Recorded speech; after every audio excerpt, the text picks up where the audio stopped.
Can everyone see the screen? Yes, we can. Please go ahead. Okay, great. I'll start.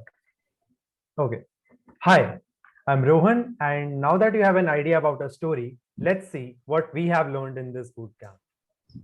In the last 8 weeks, we went from a startup who thought that they were market ready to three founders who are now going back to the whiteboard. But what caused this transformation, you ask? Let's see. When we came into this program, we were sure we had a rigid solution. SevaShop was going to empower all service-based SMBs in India. Our solution was something so unique that we thought we were resegmenting the market. But when we presented our model on day one, the GDC instructor asked us a few tough questions. What is the exact problem that you're solving? Who's your target customer? What's the highest pain of the salons that you have identified? All three of us were blank. These questions were important, but none of us had answers to them. These questions made us ask, are we sure about this? Do we have a good business plan? Having a look at our value propositions made us realize that quick to set up and digital catalogs are features and not values. Even our customer segments were salons, car workshops, home services, fitness centers. They were so broad that we had plans to cater to everyone in the industry. Something clearly was going wrong, but we weren't sure what. Luckily, the workshops and mock interviews made us realize what's wrong. It was our confirmation bias and leading questions that were affecting our interview. Before GDC, whenever we went to validate our ideas, we indirectly made the owners say what we wanted to hear. The conversations were directed and not open ended. All of this validation that we assumed was fake. This fake validation indeed got all three of us in a bubble. Hence, we had to make full efforts to burst this bubble. We realized that there are almost 6 to 7 million salons in India by doing some secondary research. This motivated us to focus our customer discovery journey solely on salons and bring focus. The workshops made us realize various archetypes evolved in a salon and how one solution can affect so many people working. But with getting a broad overview of the ecosystem, we also made the workflow of the owner. The workflow helped us understand our customers' daily tasks and how our solution would affect them. Like if a client books through an app, one has to ensure that the workflow is easier to the salon owner and not more tedious. We got to know the exact stages our solution could potentially come at.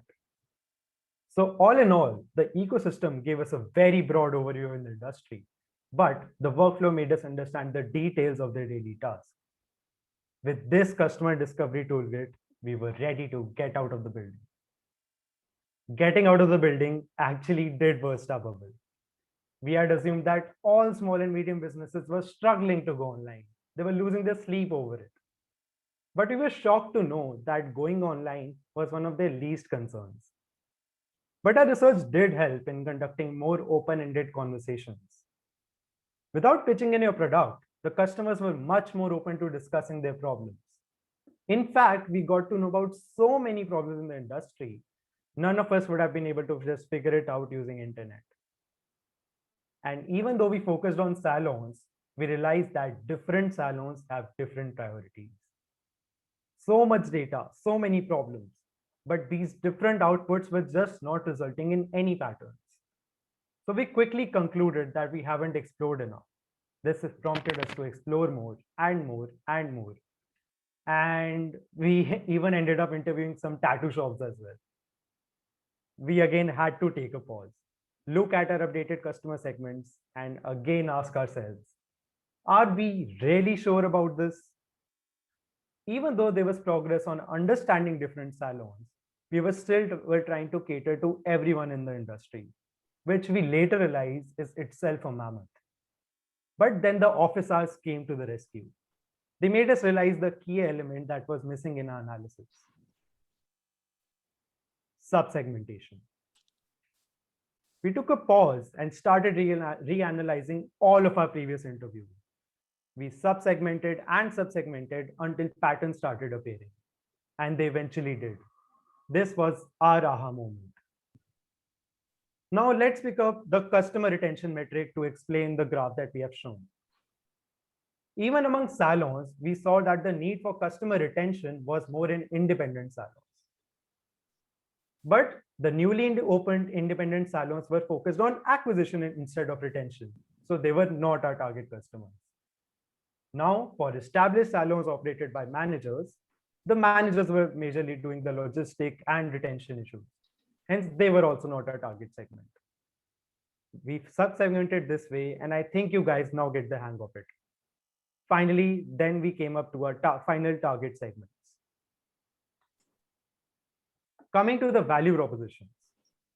We're now tackling two main problems, customer retention and seat utilizations of the salon.